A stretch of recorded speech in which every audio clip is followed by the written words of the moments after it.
Isang nagngangalang braider content creator ang nag-viral ngayon sa iba't ibang social media platform matapos niyang ihian ang poster ni Pastor Quiboloy at dahil sa kabulastogan ng vlogger, mahaharap ito sa kasong criminal cases for grave oral defamation, offending religious feelings dahil sa paghihi sa poster ni Pastor violation of city ordinance sa kanyang paghihi sa gilid ng highway plus civil case for damages at aabutin ng 10 milyon, yan po mismo ang sinabi ng attorney ni Pastor Quiboloy na si Israelito Torion nakupaktay kang bangag ka.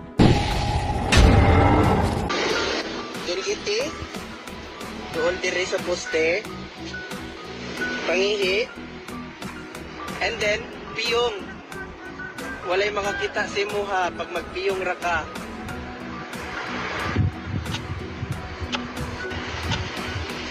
In public matrix, teach you how in the highway. Pangitag poste, fights na, daghan kay tao sa likod nako. Dulgiti, doon dire sa poste, pangihi, and then piyong. Walay makakita si muha pag magpiyong raka.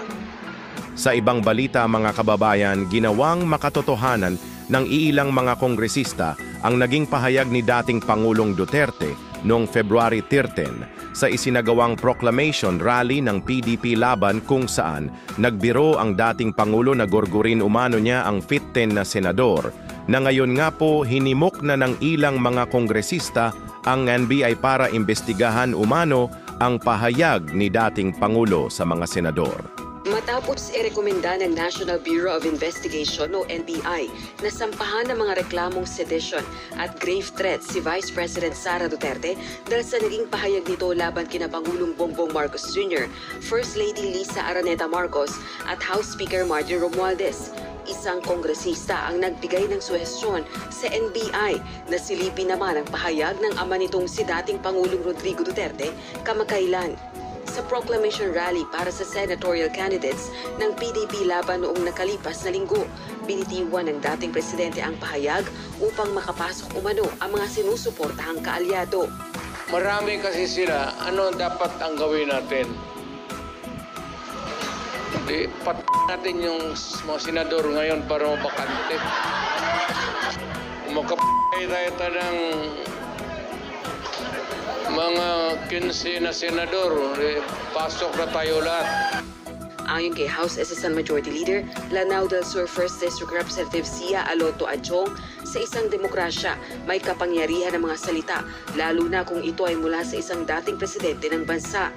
Kaya kung ang mga partikular na pahayag ay nangangailangan anya ng legal na pagsusuri, mahalagang masiyasat ang mga kahalintulad na deklarasyon. Dagdag pa nito, kung bawal sa batas ang pagsabi ng bomb joke at may kaakibat na kaparusahan, lalo na dapat anya ang banta ng pagpatay ng 15 senador. Umani ng pagtuligsa sa iba pang kongresista ang pahayag ng dating presidente. Ayon kay House Assistant Minority Leader Gabriela Women's Party List Representative Arlene Brosas, lantaran na pagbabanta at karahasan ang sagot ng mga Duterte sa lumalaking panawagan ng mga mamamayan para sa hustisya at pananagutan. Giit naman ni House Assistant Majority Leader Taguig 2nd District Representative Pami Zamora, hindi kailanman magiging bahagi ng responsableng pamamahala ang pagbabanta ng pagpatay. Kailangang itakwil-an niya ang ganitong klase ng politika. Para naman kay House Assistant Majority Leader Tingog Party List Representative Jude Asidre, inciting to sedition o grave threats ang pagbabanta sa mga opisyal ng gobyerno at hindi pwedeng baliwalain dahil banta ito sa seguridad. Pero para kay dating Chief Presidential Legal Counsel at spokesperson ng Duterte Administration na si Attorney Salvador Panelo, nonsense ang pahayag ni Congressman Asidre. Giit nito, biro ang naging pahayag ng dating presidente. Dapat paanyang i-welcome ang pahayag ni dating Pangulong Duterte dahil maaaring pag-amin itong malakas at mahirap talunin ang administration senatorial candidates. Ganito na po ba katindi ngayon ang iilang mga polpolitiko? Lahat na lang sinisilipan ng mali ang dating Pangulo, parang mga bata po itong ating ilang mga polpolitiko. Grabe, para po sa personal kong opinyon, mas lalong naging marumi ang politika sa Pilipinas dahil po yan sa mga pag-uugali ng ilang mga polpolitiko. Opinyon lang po.